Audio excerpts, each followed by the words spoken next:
Welcome back to Rachel Resets. Today I've got more of these one-pot crock pot recipes using our 1.5 quart crock pot, which has a warm, low, and high setting on it. We're also going to be using ground turkey for most of these recipes, and you can substitute ground beef as well if you'd rather, or even ground chicken. And I will put a link to the crock pot below as well. I started out by just browning the ground turkey in a skillet and draining off the excess oil. Our first recipe is for extra sloppy slow cooker joes, which is a twist on a sloppy joe. We're adding 1/3 cup of our ground turkey, which we've already browned, into the pot, along with 1/4 cup of cubed onion, 2 tablespoons of ketchup, 1/4 cup of water, a teaspoon of lemon juice, 1 teaspoon of brown sugar, a dash of salt, a 1/2 teaspoon of vinegar, 1/8 of a teaspoon of mustard, which I just kind of eyeballed the mustard, and 1/3 cup of cubed bell pepper. I had a red one on hand, but any color is fine. I turned this on to high, went ahead and gave it a stir and popped the lid on for 1 hour until it was bubbling. While it started heating up and cooking, I got ready to make some biscuits to drop into the mixture. For this, I used 1/2 cup of flour, 1/8 teaspoon of baking powder, a dash of salt, 2 tablespoons of margarine, and 1/2 teaspoon of sugar. I just cut that margarine into the rest of the mixture. You can use butter or margarine, either one's fine. Then I added 3 tablespoons of milk and stirred this together and mixed it until it became this really nice soft dough. At this point, the mixture inside was bubbling and hot and ready to drop the biscuits in. This is going to mimic like the bun that you would traditionally have on a sloppy joe. So I just dropped in pieces of dough. I tried to make sure they didn't touch together just to make sure they didn't turn into one big lump, but it really wouldn't make too big of a difference because we are going to stir it up in a second here. But I dropped in pieces of dough that were about 1/2 inch to 1 inch in largeness and size, I guess, and then gave it a little bit of a stir and popped that lid back on for an additional hour and just let those cook all the way through. And after a few minutes, you're gonna see we're gonna have a lovely, very sloppy joe. And the reason why I decided to call this an extra sloppy joe is because it'd be pretty impossible to eat this in any way that made sense with just your fingers. It would definitely take a little bit of finesse to try to come out unscathed. It definitely is more of a fork meal. So here's our extra sloppy joes. These were delicious. I had them at work the next day and just popped them in the microwave. They reheat really beautifully. The leftovers, if you have leftovers, I just used the whole meal as my lunch the next day, but I did want to add in that they reheat really well as well. So here's our extra sloppy joes for our meal number 1. Next up, we're making a corn chowder in the slow cooker. You can, of course, add in a little bit of ground turkey. You'll have about 1/3 cup of that roll left by the end of all these recipes, but I did leave it out of this recipe and keep it to just the corn chowder. But if you wanted a little extra protein, of course, add in the meat. So we're starting off with 2 ears of corn, which I cut off the cob, 1/4 cup of chicken broth, 1 small potato, which I peeled and cubed. It ended up being about 1/3 cup of cubed potato, 1/4 cup of chopped onion, 1/4 teaspoon of thyme, 1/2 teaspoon of garlic, a dash of salt and pepper, a tablespoon of chopped green onions, which you'll take those and add those on top later, and then 1/2 teaspoon of lemon juice. I mixed all of this together. If it's still a little bit thin, don't worry, it's going to add a little bit of liquid later on when we add the cream towards the end of the cook time. I also decided to add a tablespoon of cubed bell pepper just for a little pop of color. After cooking it with the lid on high for about 1.5 hours, I took the lid off and added 1/2 cup of heavy cream, as well as an additional 1/2 cup of our chicken bouillon chicken broth. Then I took the lid off after another hour had passed, gave it a good stir, and poured it into my bowl. I topped this with a little bit of those green onions, the green onions I'd cut from my garden out front, and about a tablespoon of red bell pepper.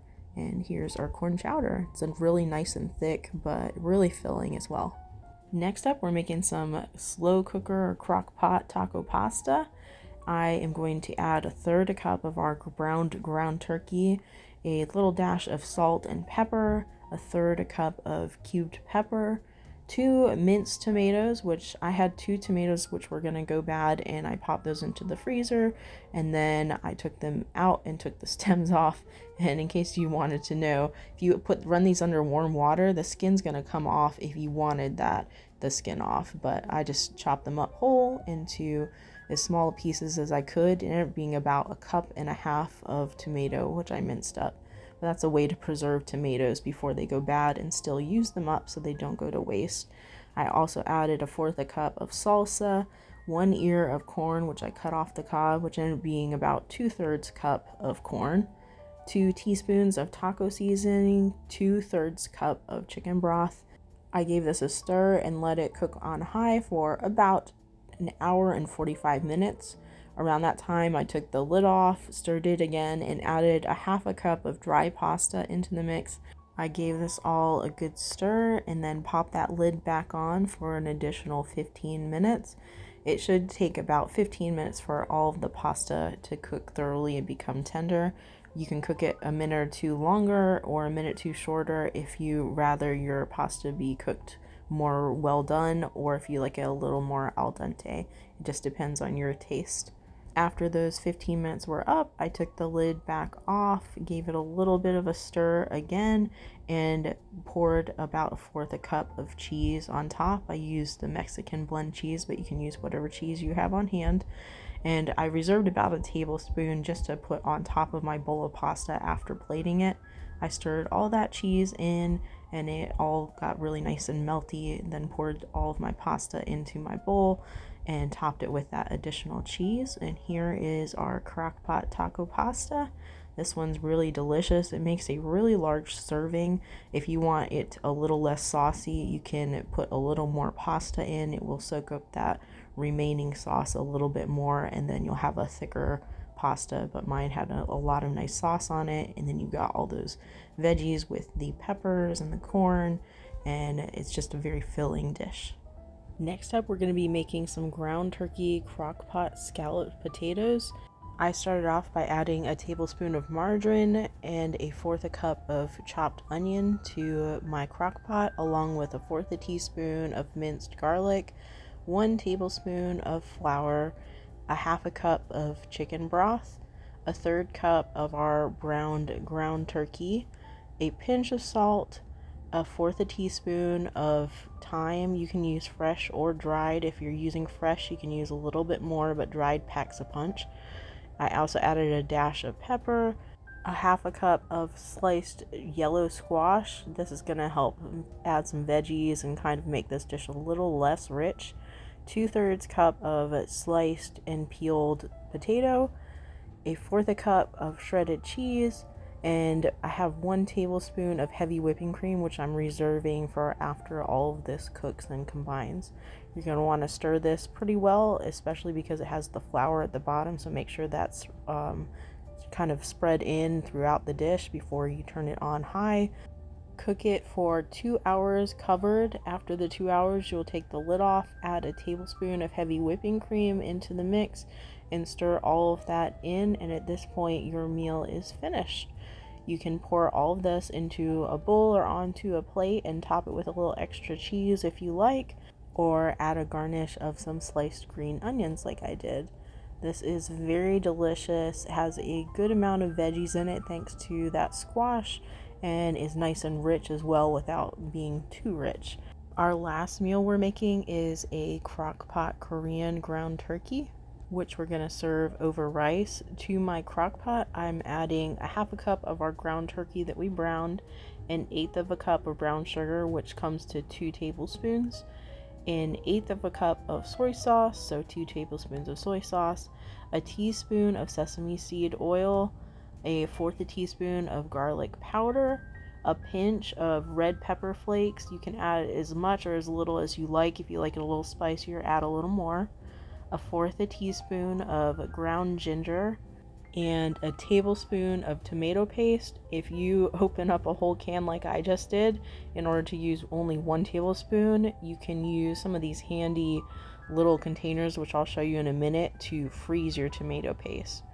So I also added in a cup of cubed yellow squash as well to add some extra veggies and bulk to this meal, and then placed it on high for 1 hour. Here's my tomato paste, which I took the rest of that can, put them all in these little handy ice cube containers, and then you can just take out about a tablespoon at a time whenever you feel like it. I like these because they have the bottom is flexible, so it just makes it easy to push up the ice cubes once you finish freezing them. After an hour, I took some leftover rice that I had in my fridge, but you can cook some up fresh if you'd rather, and it just steamed that in the microwave. Then I poured my Korean ground turkey over the top and just added a little garnish of some of those green onions that I had sliced from my garden out front. And this made a complete and delicious meal. It is a little on the sweeter side, so if you wanted to, you could add only just 1 tablespoon of the sugar, or even less if you'd rather. But I found it really complemented the red pepper flakes that we put in, and was just really delicious with the rice. So here is our complete meal. This is our 5th meal that I'm making in the crock pot this time. Let me know if you want to see more of these, because I do really enjoy making these videos with the different crock pot meals, and I find they're very helpful too to have on hand. Thank you all for taking the time to watch. I hope to see you all in the next one.